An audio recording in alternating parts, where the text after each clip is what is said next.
स्वागत है आपका मेरे YouTube channel golden English classes में।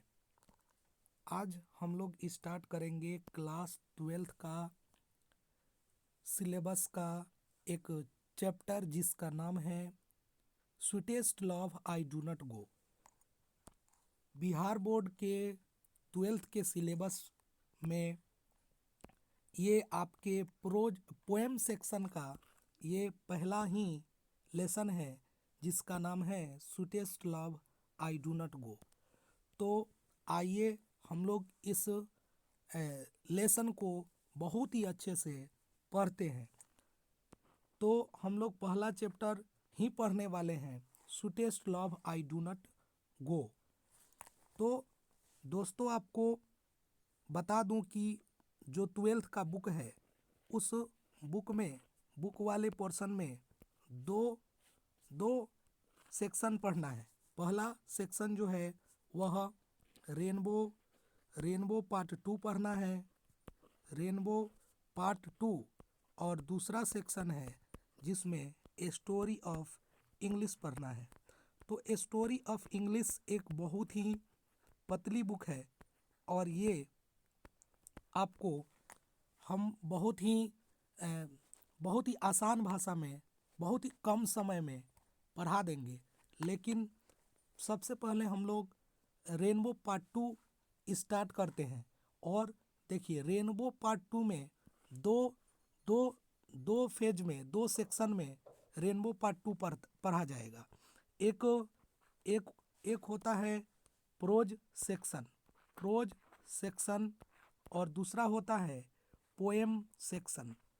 तो दोनों सेक्शन से एग्ज़ाम में प्रश्न पूछे जाते हैं। तो हम लोग आज पोएम वाला सेक्शन से एक पोएम को पढ़ेंगे।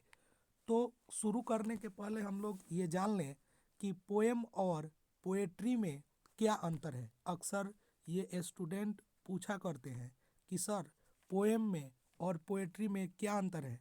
मैं आपको आज बता दूं कि पोएम और पोएट्री दोनों का अर्थ होता है कविता, दोनों का अर्थ होता है कविता। तो भाई इन दोनों में अंतर क्या है? तो पोएम का मतलब होता है भी कविता और पोएट्री का भी मतलब होता है कविता। तो सुन लीजिए ध्यान लगा के कि पोएट्री का मतलब वो ऐसी कविता जो मन मस्तिष्क दिमाग हृदय में छपी हुई होती है उसे पोएट्री कहते हैं। और वही कविता जब मन मस्तिष्क दिमाग हृदय से पन्नों पे उतर जाए तो वह पोएम बन जाती है। तो हम लोग आज स्टार्ट करेंगे sweetest love I do not गो जिसके राइटर हैं जॉन डन। यहाँ पे आप जॉन डन को देख सकते हैं। जॉन डन के बारे में पहले हम लोग पढ़ लेते हैं। Sweetest love I do not go is written by John Donne, यानी sweetest love I do not go यह चैप्टर जॉन डन के द्वारा लिखा गया है। He was born in 1572 in London. उनका जन्म 1572 में लंदन में इंग्लैंड में हुआ था। एंड डाइड इन 1631 और वह मरे थे 1631 में। He belongs to Roman Catholic family. तो यहाँ पे ये इम्पोर्टेंट बात है, एग्ज़ाम में पूछा जाता है कि यह जो जॉन डन थे वह किस फैमिली से बिलोंग करते थे। तो आपको पता होना चाहिए कि रोमन कैथोलिक फैमिली यह एक ईसाइयों का ही एक परिवार होता है। ईसाई परिवार के लोगों को रोमन कैथोलिक बोला जाता है। और यह इंग्लैंड में बड़ा ही निचले तबके का निम्न स्तर का फैमिली है। He is also known as metaphysical poet. ये प्रश्न बहुत ही बार एग्जाम में पूछ चुका है कि जॉन डन जो थे वह किस टाइप के पोएट थे। तो मेटाफिजिकल का मतलब आध्यात्मिक कवि। He studied law and theology. उन्होंने कानून और धर्म विद्या का भी पढ़ाई किया था। John Donne was forced to leave Oxford University without a degree because of his religion. John Donne को बिना डिग्री के कॉलेज से यानी ऑक्सफोर्ड यूनिवर्सिटी से बाहर कर दिया गया था। क्यों? क्योंकि वे रोमन कैथोलिक फैमिली के थे। He was briefly send to prison for secretly marrying his patron's niece, यानी कि उन्हें कुछ क्षण के लिए जेल में भी डाला गया था अपने मालिक की भतीजी से गुप्त रूप से शादी करने के लिए। He is well non for his songs and sonnets, वह बड़ा ही विख्यात है अपने कविताओं के लिए और चतुर्दश पदी कविताओं के लिए, सेटायर्स प्रहसन के लिए, एलिगीज शोक गीत के लिए और सरमन्स यानी प्रवचन के लिए। तो यह जॉन डन का एकदम ब्रीफ इंट्रोडक्शन दिया हमने, लेकिन मैं जॉन डन के बारे में कुछ और बताना चाहूँगा जिससे आपको इस चैप्टर को लेकर जितना सारा कंसेप्ट है वो सारा क्लियर हो जाए। तो जॉन डन का जन्म 1572 में हुआ था, लेकिन इसके 4 साल बाद यानी 1576 में इनके पिताजी का स्वर्गवास हो जाता है, इनके पिताजी मर जाते हैं। उसके बाद इनकी मम्मी का पुनर्विवाह हो जाता है एक रिच विडोअर से, और उसके बाद इनको अपने जो सौतेले बाप हैं इनसे कोई मेल रिलेशनशिप बॉन्डिंग अच्छा नहीं रहता है, जिसके चलते ये बहुत ही नाखुश रहते हैं, बहुत परेशान रहते हैं। उसके साथ यह जो जॉन डन है वो उनको एक आश्रयदाता मिल जाते हैं, एक संरक्षक मिल जाते हैं, और जो अपने घर जॉन डन को रख करके पढ़ाते हैं लिखाते हैं। फिर जॉन डन नेवी ज्वाइन कर लेते हैं। और जॉन डन के बारे में एक बात हम बताना भूल गए थे कि जॉन डन के जो पिता थे उनका भी नाम जॉन डन ही था। तो जॉन डन अपने संरक्षक उनके जो थे उनके द्वारा वो पढ़ाए जाते हैं, फिर नेवी में चले जाते हैं। तो घटना होता है 1601 ईस्वी का। 1601 ईस्वी में जॉन डन की मालिक की एक भतीजी रहती है जिसका नाम रहता है एन्नी मोर। यहाँ पे आप एन्नी मोर को देख सकते हैं, ये है एन्नी मोर। तो 1601 ईस्वी में वो अपने मालिक की भतीजी एन्नी मोर से गुप्त रूप से शादी कर लेते हैं और उसके लिए ही उनको जेल में भेजा जाता है।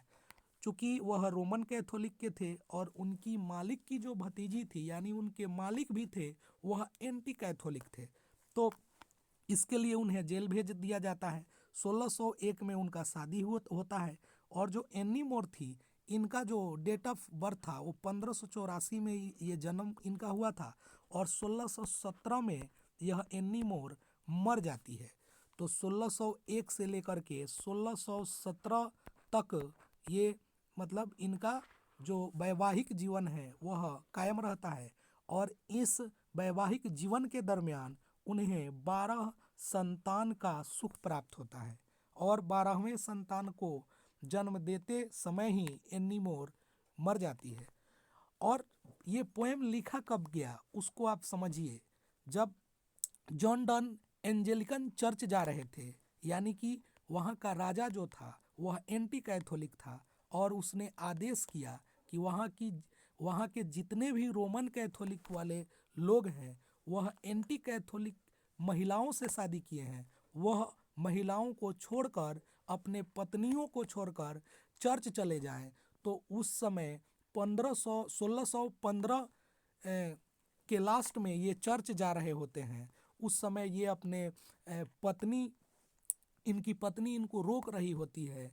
तो उस समय ये कहते हैं कि हे प्रियतम मैं जा रहा हूँ लेकिन बहुत ही जल्द आऊँगा। तो कविता का भावार्थ बड़ा ही सिंपल है, आप इसको बहुत आसान लैंग्वेज में समझ सकते हैं। आप कल्पना कीजिए जब गांव के पुरुष बाहर कमाने जाते हैं तो वहाँ की महिलाएं जो होती है उनकी पत्नियां होती हैं, उनकी पत्नियों का क्या फीलिंग होता है वह इस प्रकार कि परदेस जाके परदेसिया भूल न जाना पिया। तो अगर आप उस बात को समझ रहे हैं तो इस कविता को भी बहुत ही आसान लैंग्वेज में आप समझ सकते हैं। तो कविता को आइए समझा जाए, एक एक लाइन को बारीकी से समझा जाए।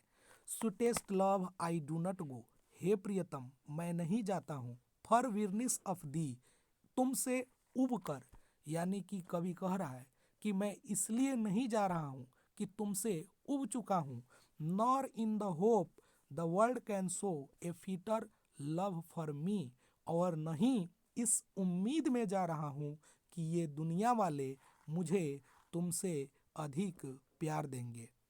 आप नेक्स्ट स्टेंजा को समझ सकते हैं। But since that I must die at last, टीस best to use my self in जेस्ट, दस by fence death to die. और लेकिन चूंकि अंत में मुझे मरना ही है, तो इससे बेहतर होगा कि मैं अपने आप को हमेशा मजाक में रखूं, खुश रखूं और एक झूठी मौत मरूं। यहाँ पे कवि के झूठी मौत का आशय क्या है कि वह अपने पत्नी से कहना चाहता है कि हे प्रियतम, तुम कुछ देर के लिए मान लो कि मैं मर चुका हूँ, और मेरे उस जुदाई का, मेरे मौत का तुम प्रैक्टिस करो, रिहर्सल करो कि अगर मैं अचानक से इस दुनिया को छोड़ दूं तो तुम्हें उतना कष्ट न हो, क्योंकि तुम्हें प्रैक्टिस करने से ये मेरी मौत आसान लगने लगेगा, मेरी मौत का दुख तुम्हें उतना नहीं होगा। नेक्स्ट पैराग्राफ हम लोग समझते हैं। He hath no desire nor sense, एक लाइन हम लोग छोड़ चुके हैं, बैक हम आ जा रहे हैं। Yesternight the sun went hence and it is here today, पिछला रात सूरज यहाँ आया था और पिछला रात सूरज गया था और आज यहाँ पे आ चुका है। He hath no desire nor sense, यानी उसके पास न तो कोई इच्छा है, न ही कोई संवेदना है, nor half so short away, और नहीं उसका रास्ता छोटा है। देन फियर नॉट मी, तब मेरे लिए क्या डरना, बट बिलीव, लेकिन विश्वास करो, I shall make a speedier journey since I take more wings and spurs than he, तुम विश्वास करो कि मैं उस सूरज से भी तेज यात्रा करूंगा, क्योंकि मैंने उससे अधिक पंख और प्रेरणा पा लिए हैं। उस सूरज में न तो पंख है और न ही प्रेरणा है, उसे न किसी से मिलने की अभिलाषा है, न किसी को पाने की आरजू है, लेकिन फिर भी वह हर शाम को जाता है और हर सुबह में आ जाता है। मेरे पास तो इच्छा है, अभिलाषा है, तुम्हें पाने की चाहत है, तुमसे मिलने की तमन्ना है, तो मैं तो तुम्हारे लिए अवश्य ही आऊँगा। आप पोएम को बहुत ही अच्छा से समझ पा रहे हैं। हमें लगता है कि आपको इसके बाद पोएम में किसी तरह का दिक्कत नहीं होने वाला है। इसके बाद हम आपको इस पोएम का ऑब्जेक्टिव भी करा देंगे ताकि पोएम पूरी तरह से आपका कवर हो जाए। तो आगे देखते हैं। नेक्स्ट पैराग्राफ आप देख सकते हैं। O how feeble is man's power, अरे मनुष्य का शक्ति कितना कमजोर है। That if good fortune fall, कि अगर उसका भाग्य उससे रूठ जाए, यानी उसका दुर्भाग्य आ जाए, can't add another hour nor a lost hour recall, तो उसके लिए एक पल भी आगे का जीना और जो बीता हुआ गुजरा हुआ पल है उसको लाना बड़ा ही मुश्किल हो जाता है, दुश्वार हो जाता है। बट कम बैड चांस, लेकिन जब बुरे दिन आ जाएं, and we join to our strength and we teach it art and length, कवि कहना चाहता है कि मनुष्य का शक्ति बड़ा ही दुर्बल है। अगर उसका भाग्य उससे रूठ जाए तो उसके लिए एक पल भी काटना और बिताना दुश्वार हो जाता है। आप इस कविता से बहुत कुछ सीख भी मिलती है। जैसे कवि कह रहा है कि जब बुरे दिन जीवन में आ जाए तो हमें इसे पूरे शक्ति से झेलना चाहिए, हम लोग इसे पूरे शक्ति से झेलेंगे, संघर्ष की कला को सीखेंगे, संघर्ष की कला को सीखेंगे। Next, itself over us to advance, और ये हमारा जो प्रॉब्लम है वह अपने आप टल जाएगा। तो यहाँ पे बहुत ही अच्छा सीख हमें इस पोएम से मिल रहा है कि आपके जीवन में अगर प्रॉब्लम आ जाए, अगर जीवन में मुसीबत आ जाए, तो आप सहन शक्ति को बढ़ा दीजिए, संघर्ष की कला सीखिए, आपका मुश्किल, आपका समस्या अपने आप ही टल जाएगा। आप नेक्स्ट पैराग्राफ को समझेंगे, लेकिन उसके पहले आपको कुछ बात जानना है कि यहाँ पे अगले पैराग्राफ में कवि अपने प्रेमिका को मनाते हुए हाइपरबोल का यूज किया है। हाइपरबोल का मतलब होता है किसी चीज़ों को बढ़ा चढ़ा करके बोलना, यानी आप उस चीज़ को बहुत ही ज़्यादा बढ़ा चढ़ा के बोलते हैं तो उसको हाइपरबोल बोला जाता है। तो आप नेक्स्ट समझिए, बहुत ही आसान लैंग्वेज में हम आपको बता रहे हैं ये पोएम। इसमें चूंकि ओल्ड इंग्लिश के भी वर्ड हैं, तो अगर किसी व्यक्ति को बोला जाए कि आप इसका अर्थ निकालिए तो उसके लिए बड़ा मुश्किल हो जाता है। आप इसे समझिए, when thou sigh'st not wind but sigh'st my soul away, यानी कवि अपने प्रेमिका एनी मोर से कहता है कि जब तुम आहें भरती हो तो उस आह में हवा को नहीं, तुम मेरी आत्मा को खींच लेती हो। When thou weeps unkindly kind my life's blood doth decay, यानी जब तुम रोती हो खुशी में या गम में तो मेरे जीवन का खून का एक एक कतरा जमने लगता है। ये अपने कवि प्रेमिका से कह रहा है। आप इट कांट बी, ऐसा हो नहीं सकता है।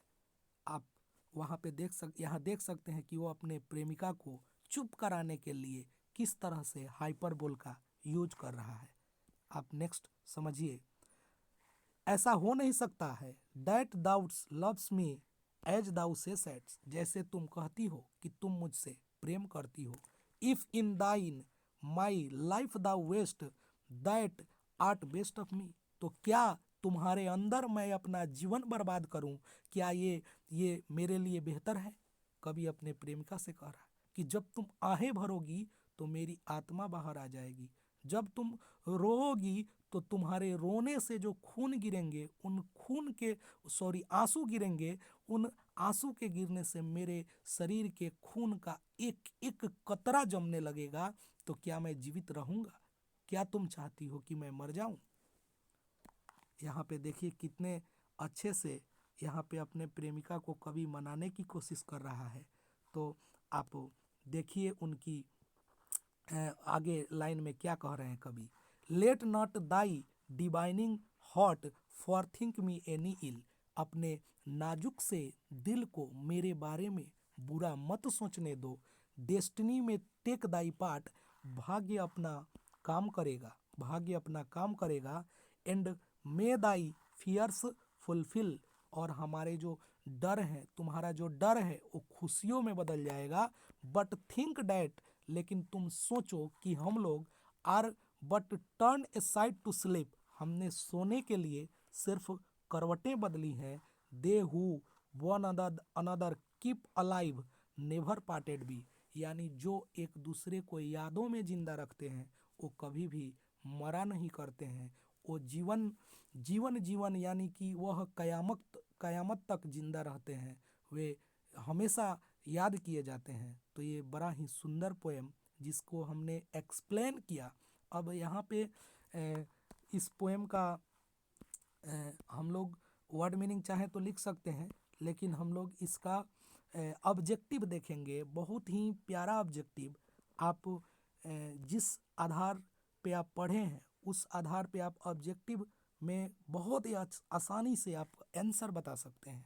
पहला क्वेश्चन आप ध्यान से सुनेंगे। Sweetest love I do not go has been written by, sweetest love I do not go लिखा गया है। भाई किसके द्वारा लिखा गया है? तो किट्स के द्वारा तो नहीं लिखा गया है। W.H. ऑडेन और विटमैन, ये तीनों राइटर गलत हैं इस पोएम के लिए। इसका सही आंसर होगा जॉन डन, यानी option number B is the right answer.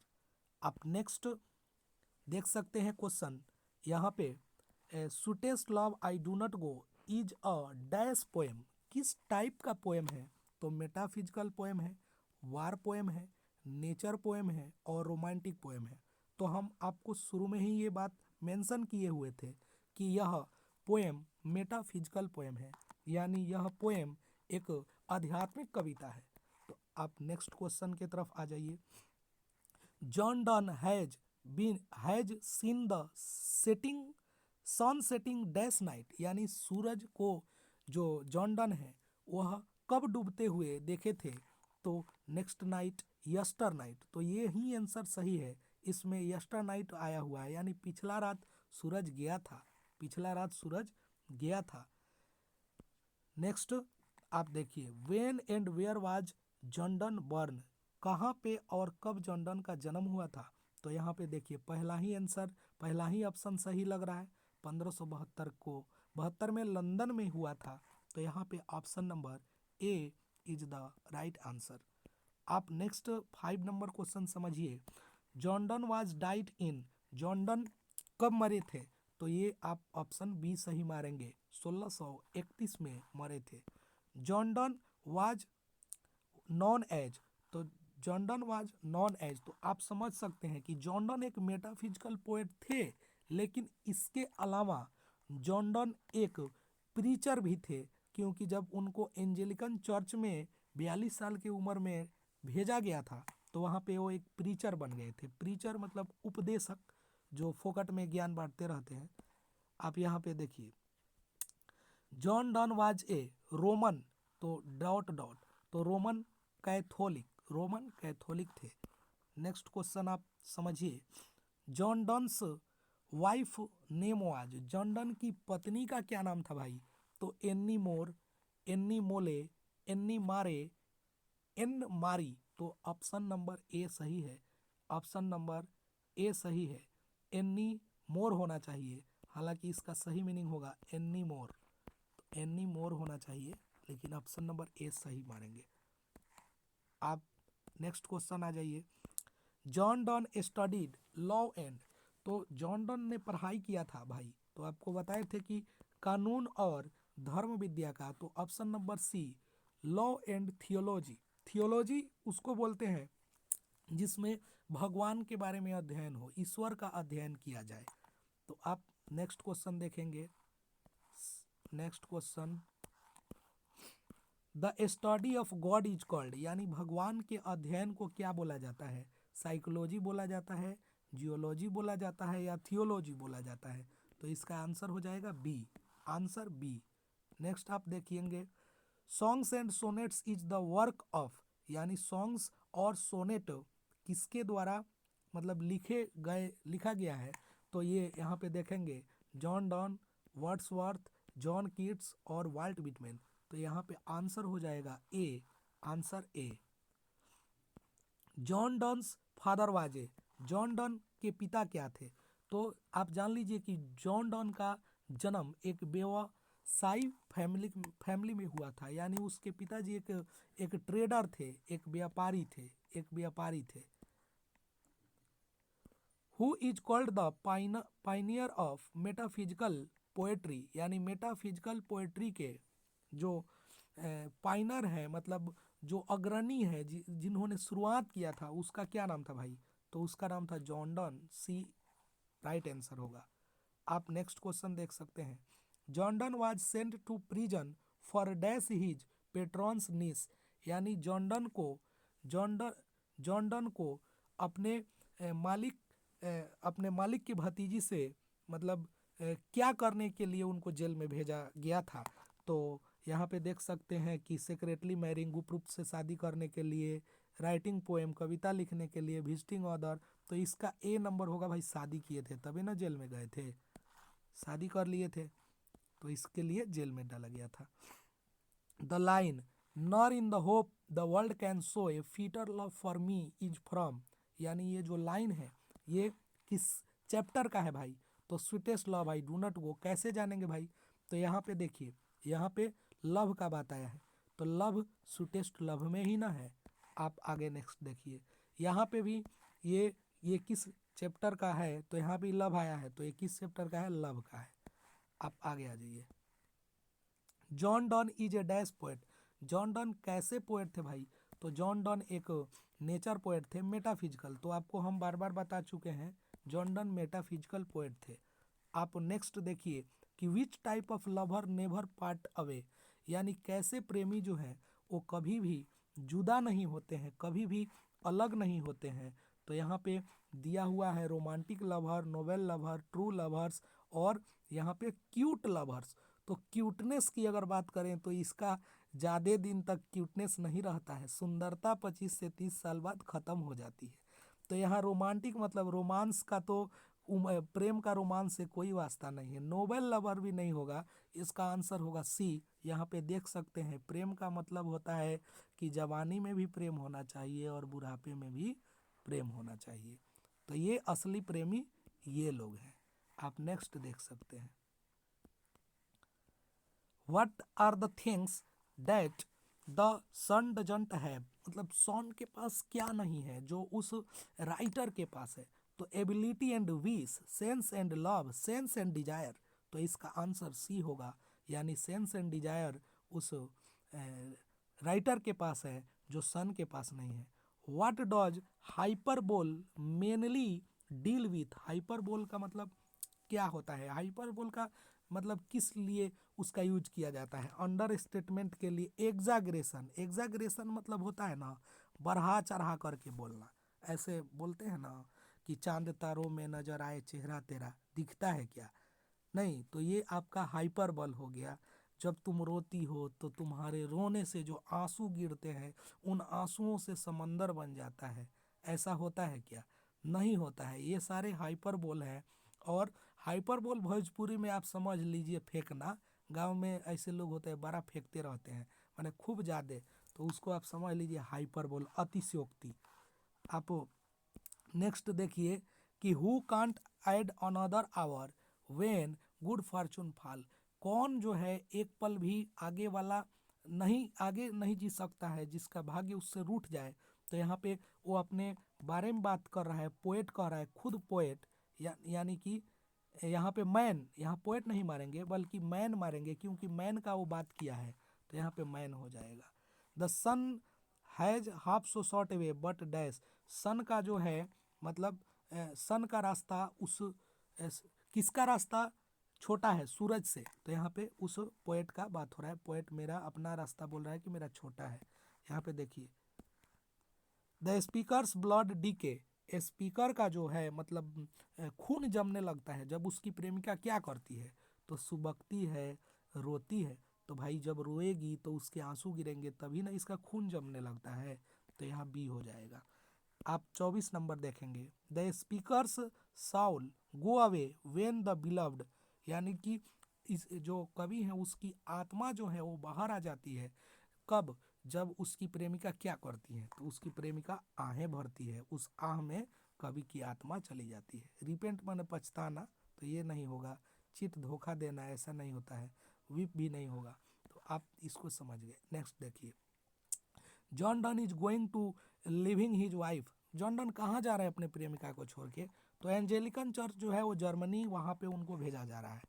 आप देखिए, who is the beloved in the poem, यानी इस कविता में जो प्रेमिका है उसका क्या नाम है भाई, तो एनी मोर, यहाँ पे आंसर हो जाएगा ए, आंसर ए। आप आगे देखिए, John Donne is well known for, John Donne को मतलब जाना जाता है भाई, किसके लिए जाना जाता है, तो यहाँ पे सॉन्ग्स एंड सोनेट्स के लिए जाना जाता है, सॉन्ग्स एंड सोनेट्स के लिए जाना जाता है।